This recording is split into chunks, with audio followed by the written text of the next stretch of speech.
오늘 하나님의 말씀은 히브리서 1장 1절로 5절입니다.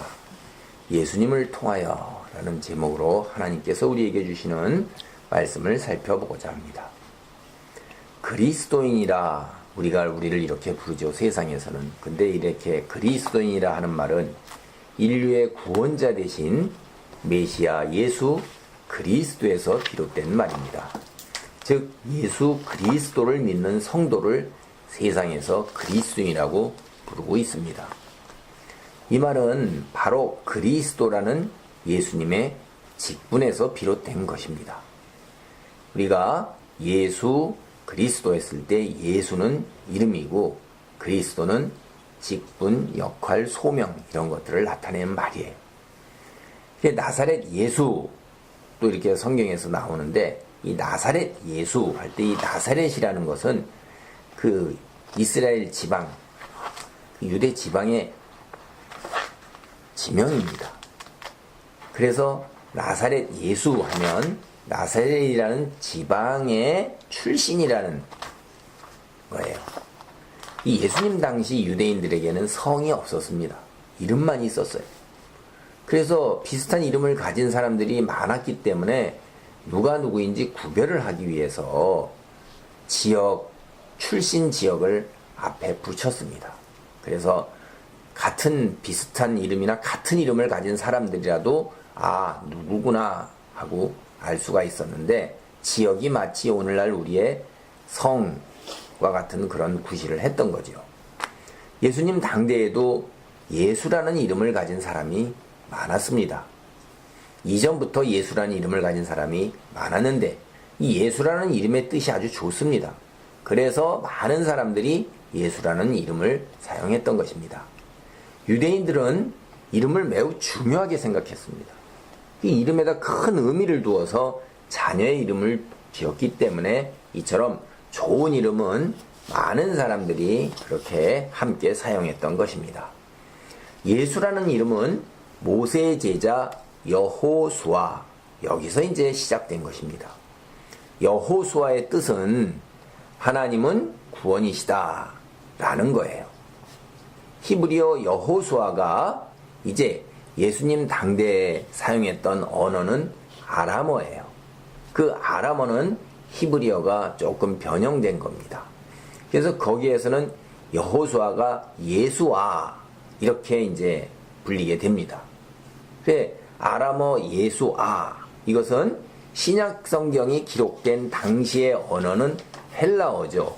그 헬라어가 주요한 언어가 됐는데 그 헬라어로는 예수수 이렇게 되는 거예요.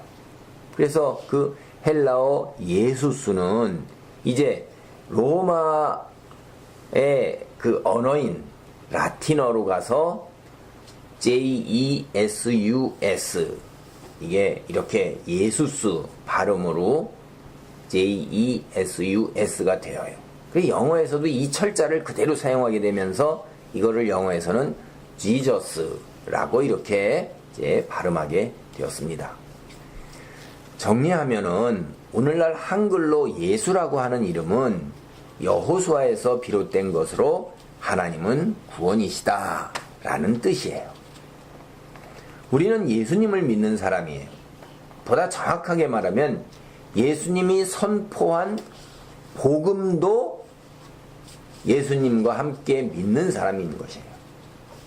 그래서 예수님이 선포한 복음을 우리가 믿고 받아들이고 따르면서 예수님을 믿는 거죠. 사람의 말을 믿을 수 있는 것은 그 말의 내용이 좋아서 말을 믿는 게 아니에요. 그 말을 하는 사람이 누구냐 거기에 바로 달려있는 거예요. 말의 내용이 아무리 좋아도 말을 하는 사람이 능력과 자격이 없으면 그 내용은 거짓말이고 헛된 것이기 때문에 그러합니다.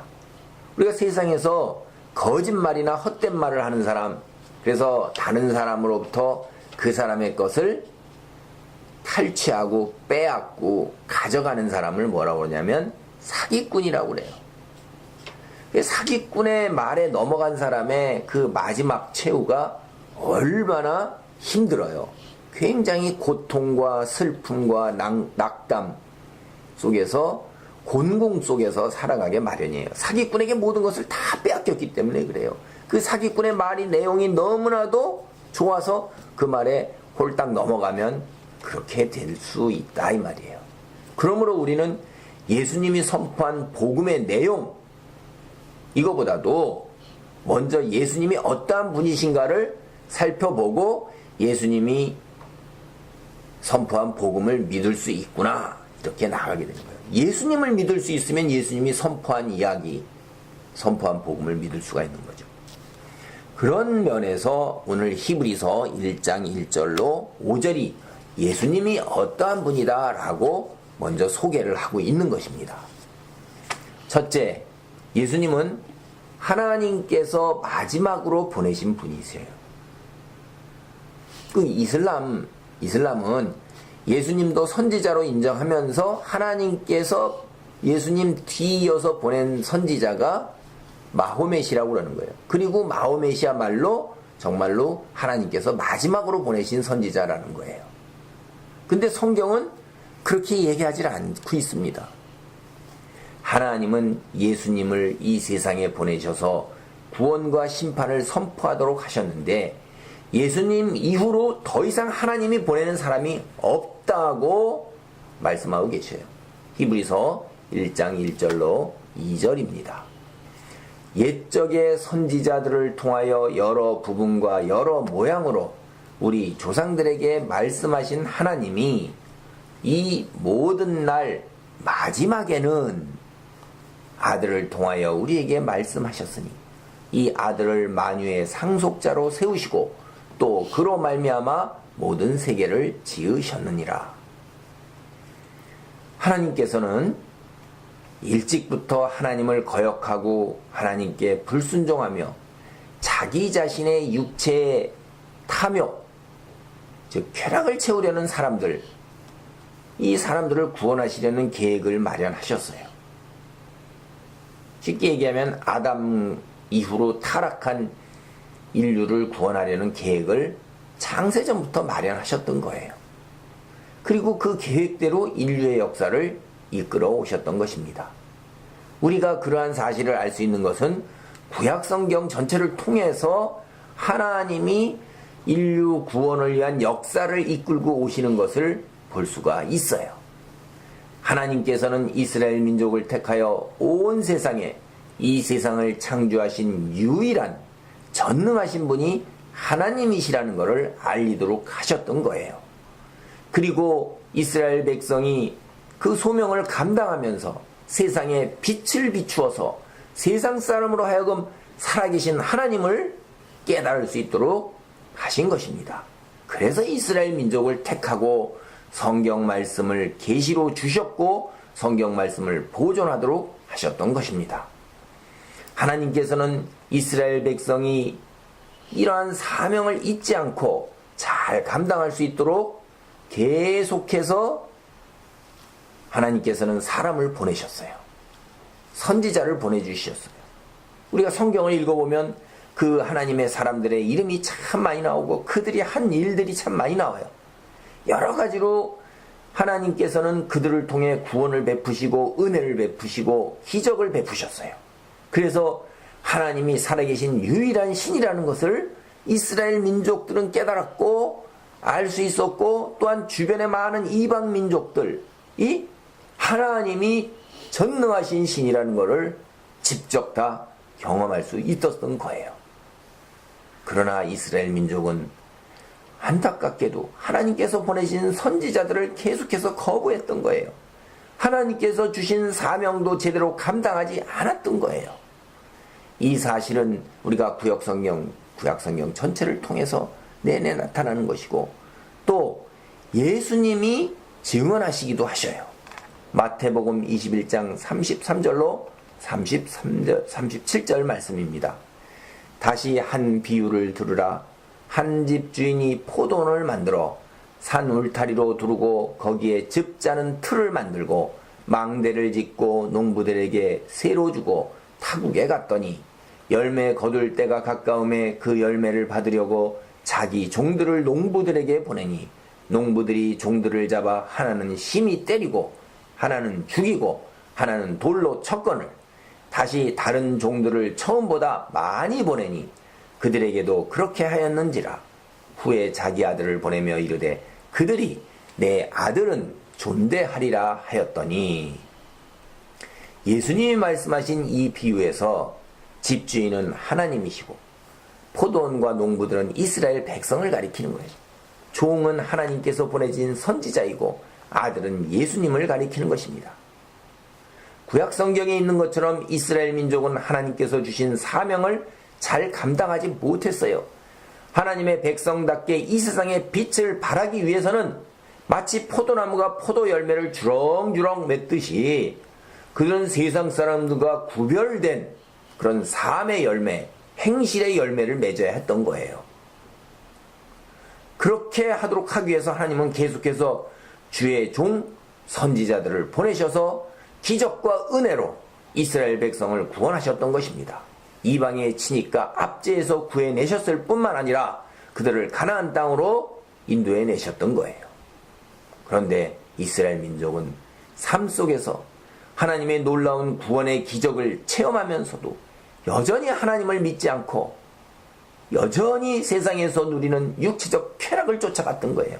이방 사람들처럼 자신들이 영적인 존재로 영으로 섬기는 하나님을 따르지 아니하고 자신의 육체의 쾌락만을 쫓아가는 육체가 되어버린 거예요.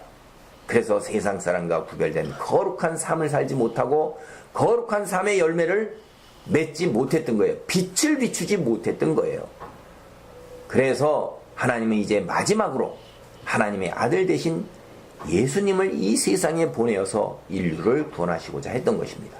이것이 히브리서 1장 1절에 하나님이 이 모든 날 마지막에는 아들을 통하여 우리에게 말씀하셨으니, 여기에서만 나타나는 게 아니라 복음서를 비롯한 신약 성경 전체에서 이게 분명하게 나타나는 거예요. 마지막으로 하나님의 아들 되신 예수님을 세상에 보내신 것을 우리는 신약 성경 전체를 통해서 분명하게 알아낼 수 있고, 또 구약 성경 전체에서도 사실은 메시지의 초점이 계속해서 우리를 구원하시는 하나님의 계획, 그거를 선지자들을 보내서 일깨워 왔던 거예요. 예수님이 선포하신 복음의 진실함, 이것은 예수님의 신분에서 분명하게 드러나는 거예요. 예수님은 하나님께서 이 세상의 마지막 때 최후로 이 세상에 보내신 분입니다. 하나님께서 세상을 예수님으로 말미암아 창조하셨고 또 이 세상을 예수님께 주셨기 때문에 그렇게 하신 것입니다. 이 세상을 소유하고 다스리도록 하나님께서 예수님을 세우셨다는 것, 그것은 오늘 본문 히브리서 1장 2절이 말하고 있습니다. 즉 아들을 만유의 상속자로 세우시고 또 그로 말미암아 모든 세계를 지으셨느니라는 본문이 하나님께서 예수님께 주려고 세상을 창조하셨다, 그리고 세상을 그대로 물려주셨다, 그렇게 말하고 있는 거예요. 세상을 소유하셨고 세상의 통치자 되신 예수님이 하나님의 구원을 선포하셨다면 그것은 거짓이 아니라 진리일 수밖에 없는 거예요. 그리고 예수님은 이름조차도 하나님은 구원이시라 라고 말하고 있습니다. 두 번째로 예수님은 하나님이십니다. 하나님 되신 분이 하나님의 구원을 선포하셨다면 그거는 진리일 수밖에 없는 거예요. 히브리서 1장 3절입니다. 이는 하나님의 영광의 광채시오 그 본체의 형상이시라. 그의 능력의 말씀으로 만물을 붙드시며 죄를 정결하게 하는 일을 하시고 높은 곳에 계신 지극히 크신 이의 우편에 앉으셨느니라. 예수님은 하나님이십니다. 하나님께서 이 세상에 인간의 육체의 모습으로 오신 거예요. 히브리서 1장 3절이 예수님을 하나님의 영광의 광채요 본체의 형상이라고 하는 것이 예수님이 인간의 모습으로 오신 하나님이라는 것을 말하고 있는 거예요. 또 예수님 자신도 스스로 하나님이라고 말씀하셨습니다. 요한복음 14장 9절입니다. 예수께서 이르시되 빌립아 내가 이렇게 오래 너희와 함께 있으되 내가 나를 알지 못하느냐? 나를 본 자는 아버지를 보았거늘 어찌하여 아버지를 보이라 하느냐? 예수님이 제자 빌립에게 자신을 본 자는 하나님을 본 것인데 왜 하나님을 보여달라고 이렇게 보채고 조르냐고 다시 되묻는 거예요. 여기서 우리가 보면 제자 빌립은 특히 이 빌립이라는 이름이 우리가 보면 이 헬라 그리스 사람의 이름이에요.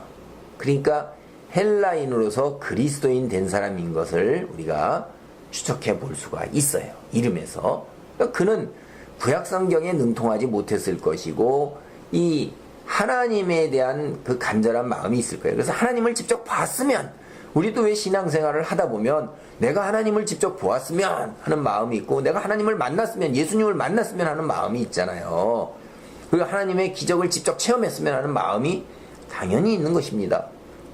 모세도 하나님을 직접 보기를 원해서 하나님께서 모세에게 나타나셨을 때 그를 직접 보면 죽으니까 그의 등을 그 손으로 보이하시면서 자비롭고 은혜롭고 노하기를 더디하시며 인자로우신 하나님이로라 하나님이로라 하시면서 싹 지나가시는 것이 성경에 나오고 있는 거예요. 그러니까 하도 답답하니까 예수님이 내가 하나님이다 라고 말씀을 하시는 거예요. 즉 자신이 하나님이라는 사실을 빌립에게 직접 얘기하는 거예요. 나를 본 자는 아버지를 보았는데 어찌 아버지를 보이려 하냐? 내가 하나님이다. 네가 나를 본 건 하나님 본 거다. 육신의 모습으로는 하나님을 본 건데 아직도 깨닫지 못하느냐? 이렇게 말씀하시는 거예요. 예수님이 하나님이십니다. 그래서 우리가 사는 이 세상에 만물을 붙드시는 능력이 있는 거예요. 그 말은 무슨 얘기냐면 우리가 사는 세상을 유지시키시는 분이 예수님이시라는 거예요. 우리가 살고 있는 이 지구와 운행되는 우주를 오늘처럼 이렇게 운행하시고 경영하시고 유지시키시는 분이 예수님이시라는 겁니다. 그리고 예수님은 동시에 우리 죄를 정결하게 하시는 분이셔요. 예수님이 세상에 오신 것은 우리의 죄를 정결하기 위해서 오신 거예요. 죄인된 사람들 구원받기 위해서는 죄와 상관이 없는 의인이어야 하는 거예요. 근데 인간은 스스로 의인이 될 수가 없습니다. 그래서 인간의 모습으로 오신 예수님께서 인간의 죄를 다 짊어지시고 죄값을 치르셨던 거예요. 예수님께서 구약 성경의 속죄 제사 제도에 따라서 죄값을 치르는 희생 제물이 되셨던 것입니다. 그 희생 제물로서 십자가에 돌아가신 거예요. 예수님께서 자신을 속죄 제사의 희생 제물로 드리신 것으로 말미암아서 인간은 죄를 용서받고 정결하게 될 수 있는 그 길이 마련된 거예요. 이 놀라운 일, 예수님이 전지전능하신 하나님이시기에 가능했던 것입니다. 오늘날 우리는 그리스도인이라고 불려요. 예수님을 믿고 예수님의 속죄 제사를 믿고 받아들임으로 말미암아 죄에서 정결하게 되었기 때문에 우리를 그렇게 부르는 거예요. 우리를 정결하게 하신 예수님은 죽음에서 부활하신 후에 하늘나라로 올라가셔서 하나님 보좌 우편에 앉아 계시면서 온 천하를 다스리고 계십니다. 예수님이 하나님 보좌 우편에 앉아 계신 것을 다윗은 구약 성경을 보면 벌써 보고 찬송했던 것입니다. 그것이 시편 110편 1절입니다. 여호와께서 내 주께 말씀하시기를 내가 네 원수들로 네 발판이 되게 하기까지 너는 내 오른쪽에 앉아 있으라 하셨도다. 하나님께서 말씀하시기를 내가 사탄과 그 추종자들이 내 발 아래 무릎을 꿇게 되기까지 너는 내 오른쪽에 앉아 있으라. 이렇게 말씀하셨던 거예요. 그것을 다윗이 보고 듣고 고백을 했어요. 그게 시편 110편 1절의 내용인 것입니다. 예수님은 다윗의 고백을 인용하여 바리새인들에게 질문을 던졌어요. 그 사실이 마태복음 22장 41절로 46절입니다. 바리새인들이 모였을 때 예수께서 그들에게 물으시되 너희는 그리스도에 대하여 어떻게 생각하느냐? 누구의 자손이냐? 대답하되 다윗의 자손이니이다. 이르시되 그러면 다윗이 성령에 감동하여 어찌 그리스도를 주라 칭하여 말하되 주께서 내 주께 이르시되 내가 네 원수를 네 발 아래 둘 때까지 내 우편에 앉아 있으라 하셨도다 하였느냐? 다윗이 그리스도를 주라 칭하였은즉 어찌 그의 자손이 되겠느냐 하시니 한마디도 능히 대답하는 자가 없고 그날부터 감히 그에게 묻는 자도 없더라. 예수님을 그리스도로 받아들이지 않았던 이스라엘 백성의 종교 지도자여 이스라엘 백성의 스승이었던 바리새인들은 다윗이 예수를 주라고 불렀는데 어떻게 다윗이 후손이 될 수 있냐는 질문에 한마디도 대답하지 못했습니다. 바리새인들은 영적으로 맹인이었습니다. 그들은 진리를 깨닫지 못했기 때문에 그랬던 거예요. 예수님께서는 하나님이셨지만 세상에 오실 때는 다윗 가문의 혈통에서 육체로 오셨던 거예요. 그 사실을 깨달았어야지만 이 질문에 대답할 수 있고 이 성경 말씀이 무엇을 다윗의 고백이 무엇을 의미하는지를 깨달을 수가 있던 것입니다. 이 말씀을 깨닫지 못하면 이 사실을 깨닫지 못하면 다윗이 한 말을 절대로 이해할 수가 없어요. 오늘 히브리서 본문 1장 3절 뿐만 아니라 또 성경의 많은 곳에서 예수님이 하나님 우편에 앉아 계신 것을 증거하고 있습니다. 몇 곳만을 살펴봅니다. 주 예수께서 말씀을 마치신 후에 하늘로 올려지사 하나님 우편에 앉으시니라. 마가복음 16장 19절입니다. 누가 정죄하리요 죽으실 뿐 아니라 다시 살아나신 이는 그리스도 예수시니 그는 하나님 우편에 계신 자요 우리를 위하여 간구하시는 자시니라. 로마서 8장 34절이에요. 그러므로 너희가 그리스도와 함께 다시 살리심을 받았으면 위의 것을 찾으라. 거기는 그리스도께서 하나님 우편에 앉아 계시느니라. 골로새서 3장 1절입니다. 그는 하늘에 오르사 하나님 우편에 계시니 천사들과 권세들과 능력들이 그에게 복종하느니라. 베드로전서 3장 22절 말씀이에요. 성경 곳곳에서 예수님께서 하나님 우편에 앉아 계신 것을 말씀하시는데 하나님 우편에 계시다는 것은 통치권을 행사하신다는 의미예요. 하나님의 보좌 우편에 앉아 계셔서 통치하신다는 거예요. 셋째, 예수님은 하나님의 아들이셔요. 오늘 본문이 예수님에 대하여 증거하는 바는 예수님이 하나님의 아들이라는 것입니다. 성부, 성자, 성령의 삼위가 한 분 하나님이시라는 것, 이것이 삼위일체라는 말의 뜻이에요. 삼위일체라는 말은 우리의 이성과 경험으로 증명되지 않습니다. 오로지 성경이 성부 하나님, 성자 예수님, 성령 하나님께서, 즉 이 삼위께서 한 분 일체로서 하나님이시라고 말하고 있는 거예요. 오늘 본문만 하더라도 1장 3절은 예수님이 하나님이시라고 말하고 있어요. 그런데 1장 5절에서는 예수님이 하나님의 아들이라고 말하고 있는 거예요. 하나님인 동시에 하나님의 아들이라고 말하고 있는 것입니다. 우리는 성경이 그렇게 이야기하고 있기 때문에 성부 하나님, 성자 예수님, 성령 하나님이 한 분 하나님이시라는 삼위일체를 믿는 겁니다. 히브리서 1장 4절로 5절 말씀입니다. 그가 천사보다 훨씬 뛰어남은 그들보다 더욱 아름다운 이름을 기업으로 얻으심이니 하나님께서 어느 때 천사 중 누구에게 너는 내 아들이라 오늘 내가 너를 낳았다 하셨으며 또다시 나는 그에게 아버지가 되고 그는 내게 아들이 되리라 하셨느냐.